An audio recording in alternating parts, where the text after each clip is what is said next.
Namaskar, I am Dr. Purendra Bhasin from Ratan Jyoti Netralaya, Gwalior. Retinoblastoma or the serious eye problem of childhood.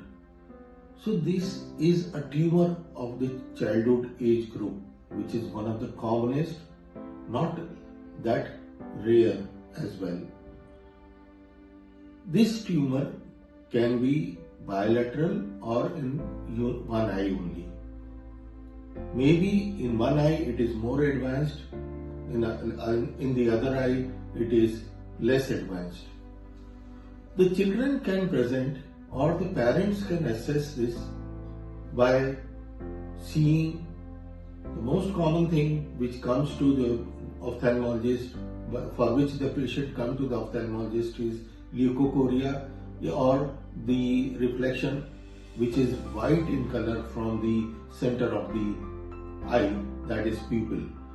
So this white reflex is unusual.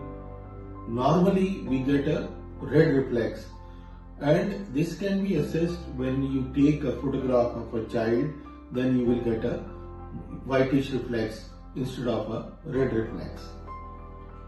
Or the child may have the balance of both the eyes is not proper, that is, the eye is squinting. One eye is going inside, other eye is straight, or something like this. So this squinting of the eye is another feature through which you can see, or the parents can assess there is something wrong in the child's eye. Or the vision of the child is not able to grasp the things or not able to follow whatever you are showing to them. So that is another thing. In the later stages, the eye will get swollen up, there is the inflammation of the eye, there may be tearing from the eye, and the eye becomes very swollen up and engorged, and there is a increase in the size of the eye or bulging of the eye, or proptosis is there.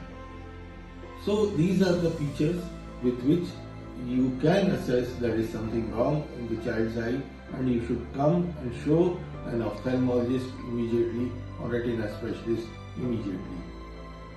Treatment modalities for retinoblastoma are like any other cancer in the body: chemotherapy, radiotherapy, and surgical incision. So stage wise, as per the stage and condition of the eye, we do that. We give chemotherapy, which is the baseline treatment now, and then if required, then we give radiotherapy. Or if it is too advanced and it is involving complete eyeball, then we have to remove the eyeball surgically and check it whether the optic nerve is also involved in or not, so that there is no extension of this tumor to the rest of the body and to the brain. So friends, the differential diagnosis could be when there is a squint, then it could be congenital esotropia or congenital squint, or developmental cataract can be there, or the congenital cataract could be there. That could lead to the white reflex from the eye, or any other tumor of the eye. Or there could also be the difference in the color of both the eyes. So friends, parents, if your child is looking unusual, the eyes are looking unusual, then you should immediately take the child and get him examined by the pediatric ophthalmologist or a retina specialist, so that it can be cured early. And early detection is very important in cases of tumors of the eye, so that we can salvage the eye and prevent for permanent loss or complete permanent blindness of the child bilaterally. Thank you.